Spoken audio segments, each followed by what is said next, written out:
So as Kenya Kwanza government, our digital transformation agenda is at the core of the Kenya Kwanza plan. And in this vein, one of the fundamental interventions that this government has introduced is this digital laboratories, which has got two primary objectives. One, we want to facilitate digital skilling for the youth so that they acquire basic digital skills. But in the same vein, we also want to empower them through digital jobs. So there are three things that is going to happen. One, we are going to deploy the devices, which is ongoing work in progress here. Once we deploy the devices, we are going to bring people to train these students on digital literacy. And subsequent to that, or simultaneously as they learn, we will collect the youth with global technological companies so that they acquire digital jobs. And they'll be paid in dollars. It may sound too good to be true, but when His Excellency the President launched the first Gitume Digital Laboratory at the Kabete National Polytechnic last year, one of the students there told us that he's already earning up to an equivalent of 200,000 shillings per month, 6 months down the line after sitting Form 4 exams.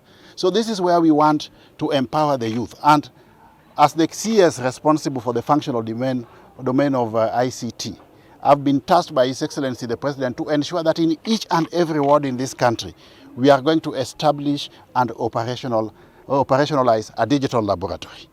We want to stem the rural-urban migration by the youth in search of jobs, because there are no jobs in Nairobi. So the youth get there, yeah, there are no jobs, yeah, they become frustrated, they resort to illicit means of getting livelihood. We want to create the jobs right here in the village. And we have already held consultations with the National Assembly. Each and every member of parliament has agreed that we will work together so that in each and every ward in this country, we are going to establish and operationalize a digital laboratory. Our youth will be learning here in the village. They will be working for global technological companies while they are resident right here in the village. This is at the core of our digital transformation agenda. So that's what we are doing. Specifically with respect to the President's trip, His Excellency the President will be making a 4-day tour of Nyanza. We have got several projects down the line.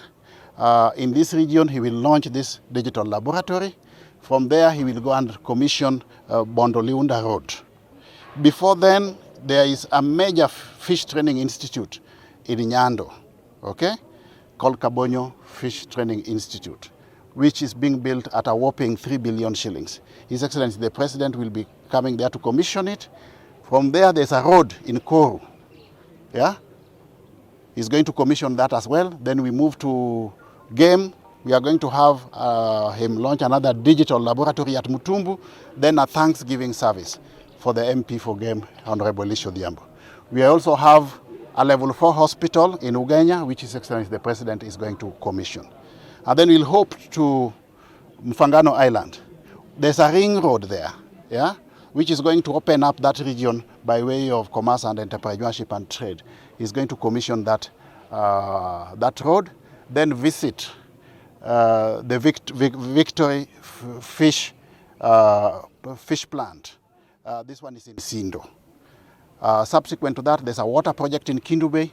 There's also a pier to be launched in Homa Bay, so that again we enhance the level of lake transport in this region and also trade between us and other neighboring countries. There is also a planned meeting with farmers at the Sony Sugar Guest House. Yeah? You are aware that we have been having perennial problems in the sugar industry. We have come up with a lasting solution, yeah, under the guidance of His Excellency President. And the solution is that we are not going to have those companies sold. Yeah? Those sugar companies will remain in the hands of farmers and the government. We are not going to sell them, but we are going to lease them out to the private sector. We have got farmers, we have got the land, we have got the plant, but we don't have the money. So the direction we are taking is public-private what? Partnership. So that we bring in people who have got the money, we lease out those plants to them.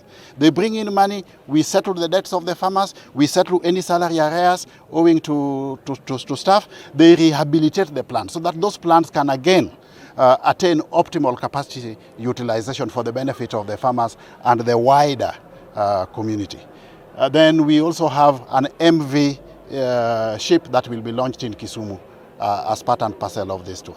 Those are just but to mention a few of the projects. But we have got a tangible development agenda for this region. In the area of tourism, we want to tap the potential of the Western tourism circuit.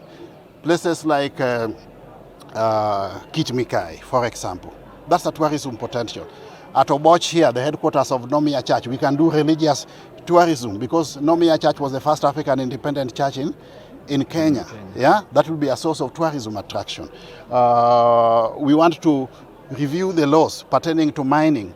As we speak, the situation is very pathetic because the only performance indicator that you can get that gold is being mined in Makalda or even down here at Wagusu or even Saradidi down here is a big gaping hole which has been left unattended to. We want to review the laws so that anywhere where there is mining going on, a substantial proportion of the revenues emanating